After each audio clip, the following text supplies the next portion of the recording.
Saya lanjutkan kembali dua sisi. Sebelum saya berbincang di sini, saya ingin mengenalkan satu narsum lagi yang bergabung secara virtual. Ada Bung Arteria Dahlan, anggota Komisi 3 dari PD Perjuangan. Selamat malam, Bung Terry.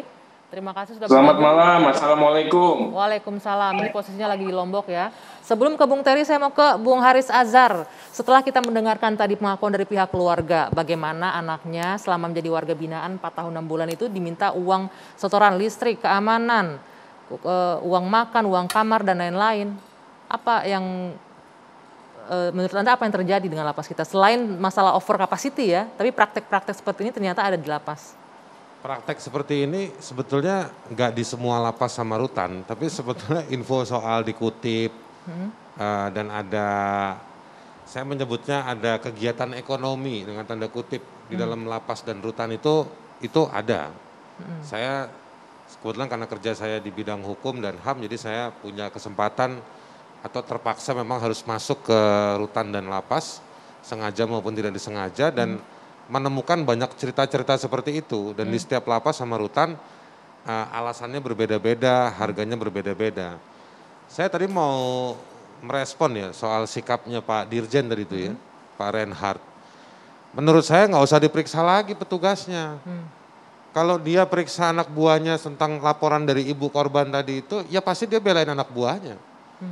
Jadi menurut saya juga memang salah kalau si ibu ini lapor ke internal PAS.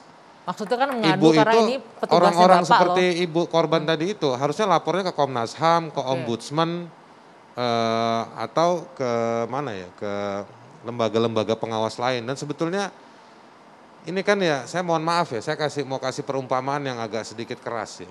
Ini ada tumpukan sampah tapi yang dibunuh kecoak-kecoaknya aja.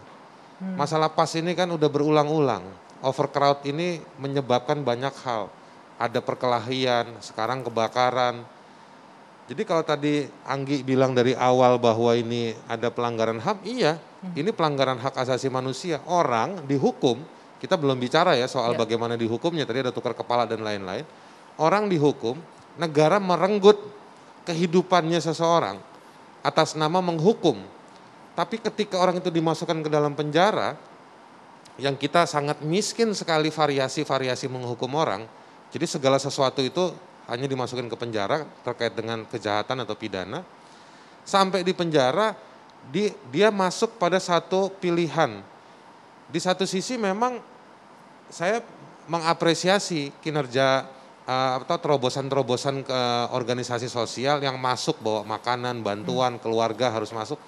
Karena memang kesian orang-orang dalam PAS itu nggak dapat asupan yang baik.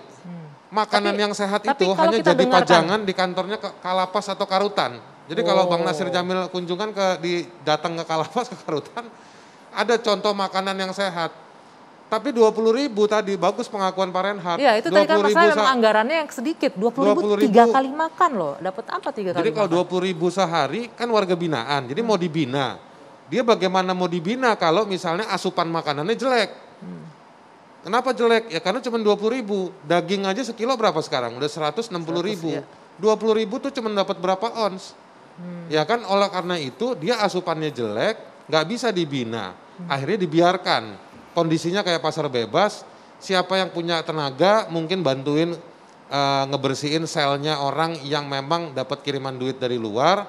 Lalu nanti dia bayar orang-orang itu nanti bisa dapat duit buat beli makanan, buat beli apa, dan di dalam sel itu ada kehidupan seperti itu. Sebentar, saya ingin konfirmasi sebelum komentari lagi. Terkadang udah nyinggung ke Pak Reinhardt. Pak Reinhardt disebutkan tadi bahwa harusnya nggak usah diperiksa lagi, pasti katanya akan ngebela anak buahnya, nggak bisa tendensius. Saya kasih perumpamaan, akui saja.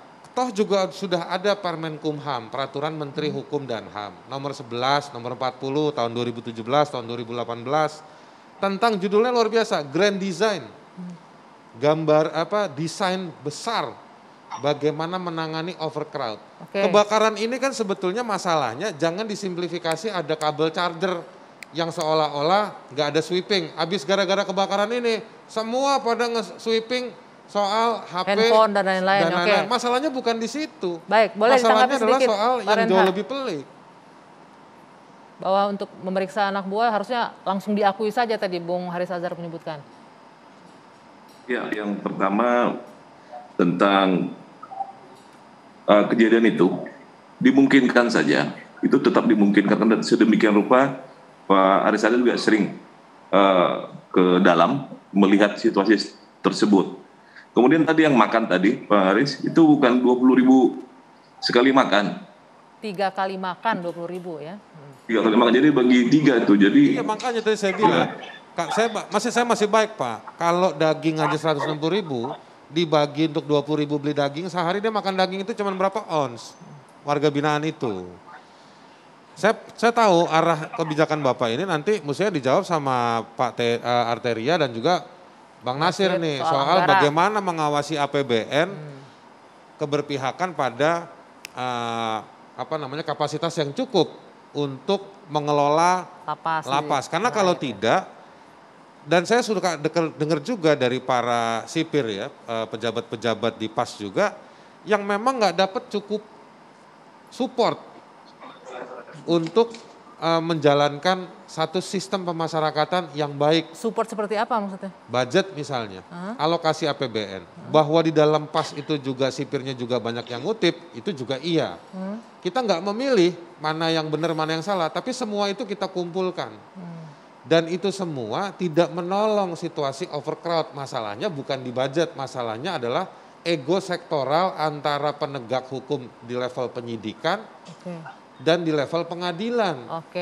Nah ini yang mengakibatkan banyak. Tadi itu saya bilang kita punya kemiskinan kemiskinan cara dalam menghukum. Artinya ada proses hukum yang memang harus diperbaiki mungkin. Harus diperbaiki karena juga ada statistik hukum. Anggi, begini saya perlu jelaskan. Silahkan dibantah oleh 2 anggota DPR yang ada di acara ini. Ada statistik hukum yang bilang kami menargetkan pemberantasan tindak pidana narkoba berapa persen. Karena jumlahnya meningkat maka kita harus hukum.